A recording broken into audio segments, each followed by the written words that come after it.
Hello అండి, welcome back to స్వదేశీ తడక channel. So ఈరోజు స్పెషల్ ఆలు మసాలా అనమాట. చాలా బాగుంటుంది రెసిపీ, మీరు కూడా ట్రై చేయండి. సో ఇక్కడ నేను బేబీ పొటాటోస్ తీసుకొని బాయిల్ చేసుకున్నాను, హాఫ్ బాయిల్ చేసుకున్నాను. సో దీనికి కావాల్సిన మెయిన్ ఇంగ్రీడియంట్స్ ఈ కర్రీకి butter, garam masala, tomato puree and pumpkin seeds and కాజు తీసుకున్నాను, 2 చాప్డ్ ఆనియన్స్, చాప్డ్ కొరియాండర్, తేజ్పత్తా బిర్యానీ ఆకు అంటాము, జింజర్ గార్లిక్ పేస్ట్, ధనియాల పొడి, పసుపు, కారం, సాల్ట్.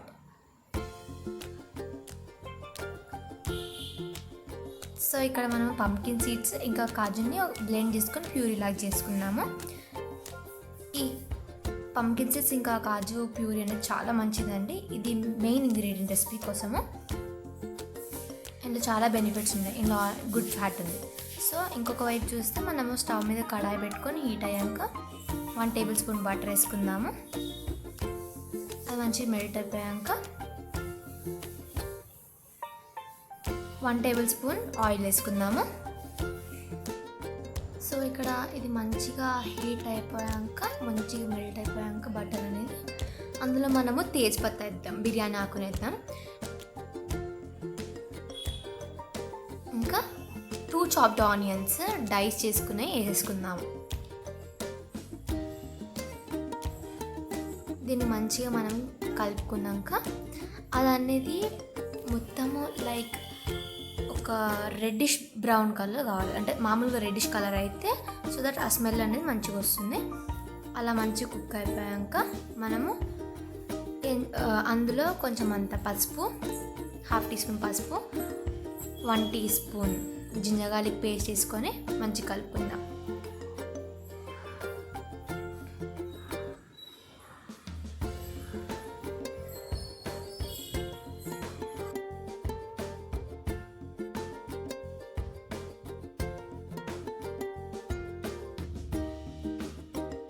ఇదంతా మిక్స్ చేసుకున్నాక ఇందులో మనము 1 కప్ టమాటో ప్యూరీ వేసుకుందాము.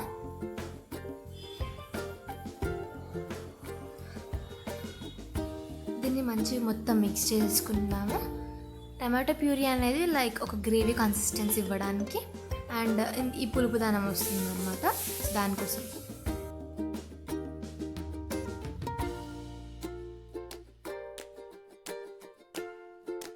సో ఈ టమాటో ప్యూరీని కొంచెం వదిలేద్దాం, సో దట్ అదంతా ఆయిల్ అనేది మీదకి వస్తుంది. సో చూస్తున్నారు కదా, ఆయిల్ అంతా మీదకి వచ్చింది. ఆ టైంలో మనము కారం మీకు ఎంత కావాలో అంత సరిపడేసుకోండి. నేను ఇక్కడ 2 టీ స్పూన్ వేసుకున్నాను. ఇంకా సాల్ట్ మీ టేస్ట్కి తగినంత. ఇంకా దాన్ని మొత్తం మిక్స్ చేసుకుందాము.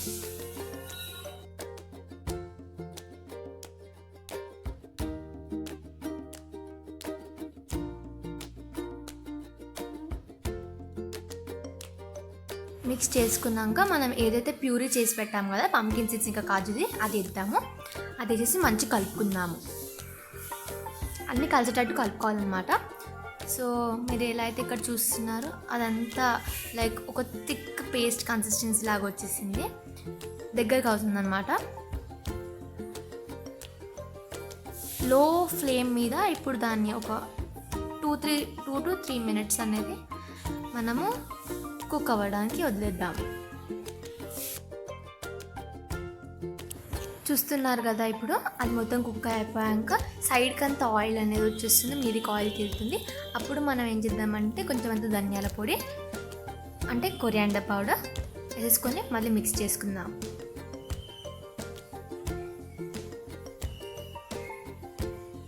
ఇప్పుడు దీన్ని అనేది కొంచెం అంత హై ఫ్లేమ్లో పెడదాం.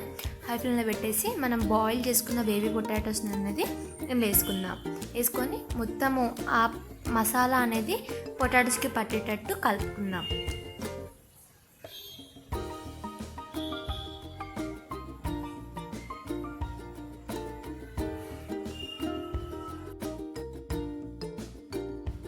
మొత్తం కలుపుకున్నాక మనం అనేది ఇందులో 2 టీ స్పూన్ అనేది గరం మసాలా పొడి వేసుకుందాము.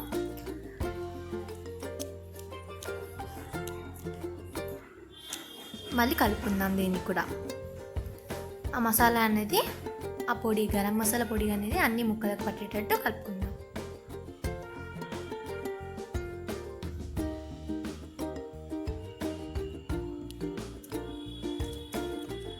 తర్వాత ఇందులో 2 గ్లాస్ ఆఫ్ వాటర్ వేసేసి మనం దీన్ని మంచి కలుపుకుందాము. దీన్ని లో ఫ్లేమ్లో పెట్టేసి మనము 5 మినిట్స్ వరకు కుక్ చేసేసుకుంటే సరిపోతుంది. అప్పటి వరకు అది గ్రేవీ అనేది మనం కుక్ చేస్తున్నప్పుడు అనేది థిక్ కన్సిస్టెన్సీలో వస్తుంది, ఇంకా ముక్కలకు కూడా మంచి పడుతుంది.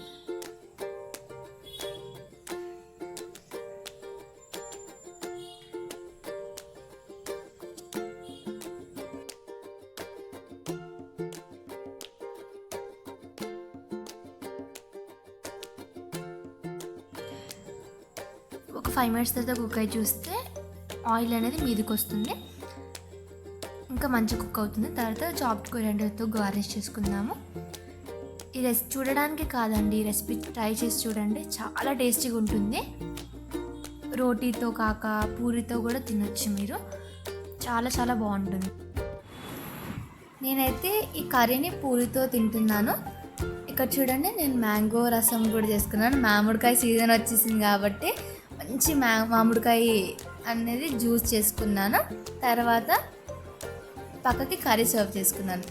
వేడి వేడి పూరితోటి తింటున్నాను అనమాట. తినాలనిపిస్తుంది కదా. డెఫినెట్గా రెసిపీ ట్రై చేయండి, కామెంట్ చేయండి, షేర్ చేయండి, లైక్ కూడా చేయండి.